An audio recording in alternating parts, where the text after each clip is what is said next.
प्यारे दोस्तों, राधे राधे, जय श्री कृष्णा। दोस्तों, आज मैं आपको कार्तिक स्नान का उद्यापन कैसे करें, कब करें, उसके बारे में जानकारी देने जा रही हूँ। ध्यानपूर्वक सुने। दोस्तों, आप सभी को कार्तिक मास के अंतिम चरण की हार्दिक शुभकामनाएं।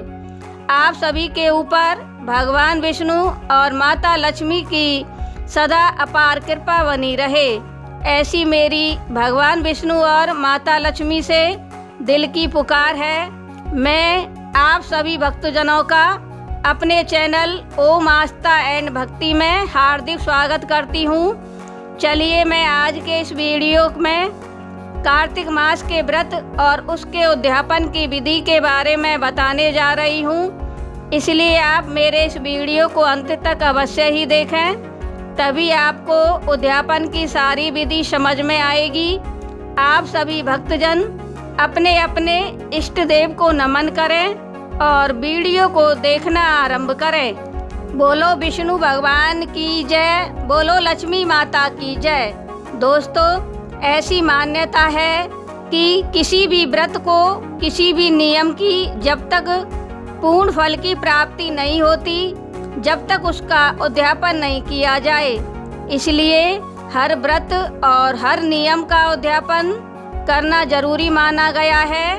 उद्यापन के बिना पूर्ण फल की प्राप्ति नहीं होती। चाहे आपने कार्तिक मास के व्रत किए हो, चाहे कार्तिक मास के अंतिम 5 दिनों के पंचभीखु व्रत किए हों, आपको उद्यापन करना जरूरी है। यदि कार्तिक स्नान के दौरान पूजा पाठ में कोई गलती हुई हो या किसी दिन का स्नान करने का नियम छूट गया हो, तो इन सभी गलतियों की पूर्ति करने के लिए उद्यापन करना जरूरी है और उद्यापन करना चाहिए, अन्यथा आपको पूर्ण फल की प्राप्ति नहीं होगी। हमारे धार्मिक ग्रंथों में भी यही कहा गया है कि उद्यापन के बिना व्रत का फल निष्फल होता है, उसका हमें कोई फल प्राप्त नहीं होता। इससे आगे अब हम जानते हैं कि उद्यापन हमें किस दिन करना है और इसके करने की क्या विधि है। तो देखिए दोस्तों, उद्यापन आप कार्तिक मास के शुक्ल पक्ष की चतुर्दशी, जो 4 नवंबर 2025 को है, इस दिन भी कर सकते हैं, जिसे हम नरक चतुर्दशी भी कहते हैं, बैकुंठ चतुर्दशी भी कहते हैं और कार्तिक पूर्णिमा के दिन भी कर सकते हैं। इससे आगे अब हम जानते हैं कि उद्यापन कैसे किया जाए। तो दोस्तों, उद्यापन की आप अपनी सामर्थ्य के अनुसार करें। किसी की देखा देखी और कर्ज के पैसों से कभी उद्यापन ना करें। ये जो पूजा पाठ, धर्म आदि के जो कार्य होते हैं, उन्हें हमेशा प्रसन्नचित मन से किया जाता है। उतना ही कार्य करना चाहिए जितना हमें भगवान ने दिया है। उधार धन लेकर और देखा देखी अनुसार कभी उद्यापन नहीं करना चाहिए।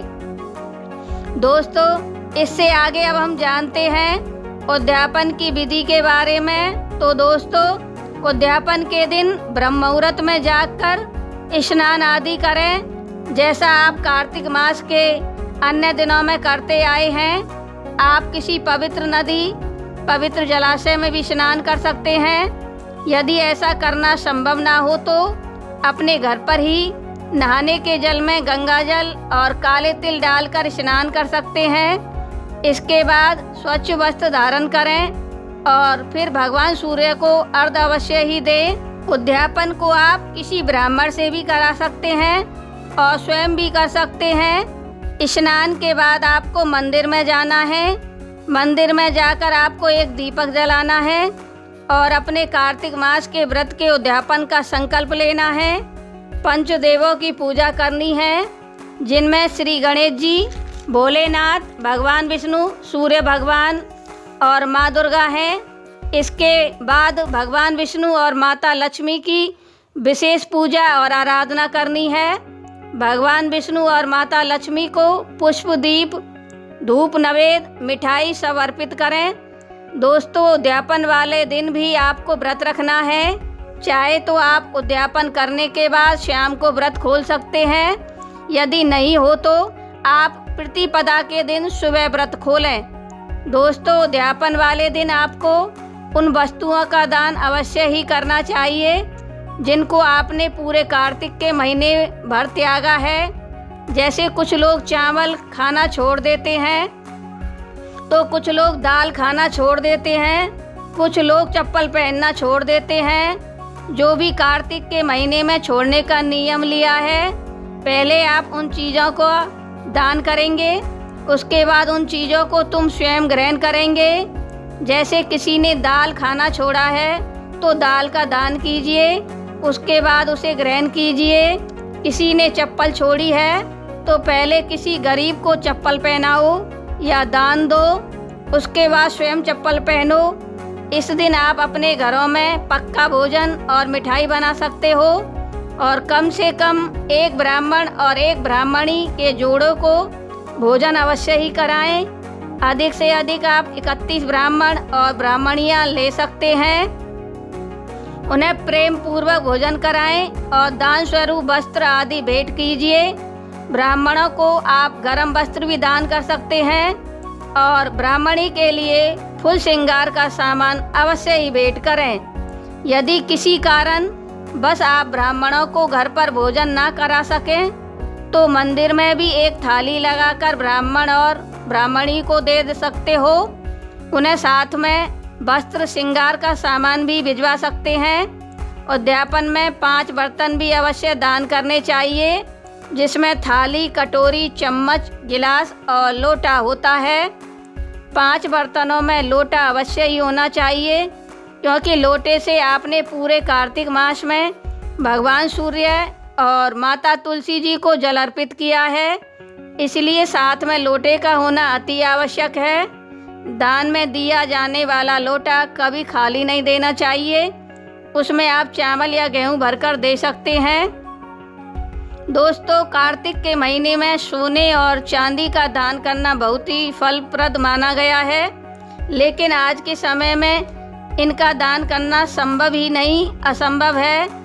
इसकी जगह पर आप पीतल और तांबे का दीपक दान कर सकते हैं। छाता, जूते, चप्पल आदि चीज़ें भी दान स्वरूप दे सकते हैं। गरम वस्त्र भी दान गरीबों को कर सकते हैं। इस दिन दिया गया दान अक्षय होता है, जो हमारे सभी पापों को नष्ट करने के बाद भी समाप्त नहीं होता। इसलिए इस दिन दान अवश्य ही करें, किंतु कर्ज के पैसों से नहीं, अपनी क्षमता अनुसार ही दान करें। दोस्तों, कुछ भक्तजन नौकरी पेशा वाले होते हैं तो उनके पास समय का बहुत अभाव होता है, तो वो भक्तजन ये सब नहीं कर सकते, तो वो सूखा सामान जैसे गेहूँ, चावल, दाल, चीनी, सब्जी, फल आदि मंदिर में दक्षिणा स्वरूप भेज सकते हैं और दक्षिणा के रूप में कुछ पैसा भी अवश्य रख दें।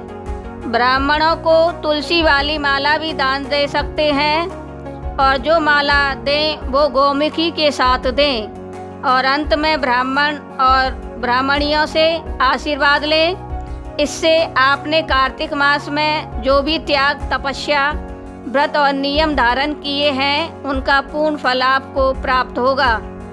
आप प्रसन्नचित भाव से हमेशा उद्यापन करें और जो भी कुछ आप दान करें वो भगवान के नाम पर करें। भगवान उस दान को सहर्ष भाव से स्वीकार करते हैं। इस प्रकार से आप खुशी खुशी उद्यापन करिए, इसका फल आपको अवश्य ही प्राप्त होगा।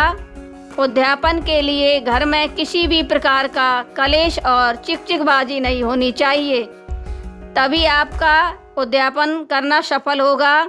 यदि दोस्तों आपको मेरा यह वीडियो पसंद आया हो तो चैनल को लाइक और सब्सक्राइब करें तथा वीडियो को अधिक से अधिक शेयर करें। बोलो विष्णु भगवान की जय, बोलो माता लक्ष्मी की जय। राधे राधे।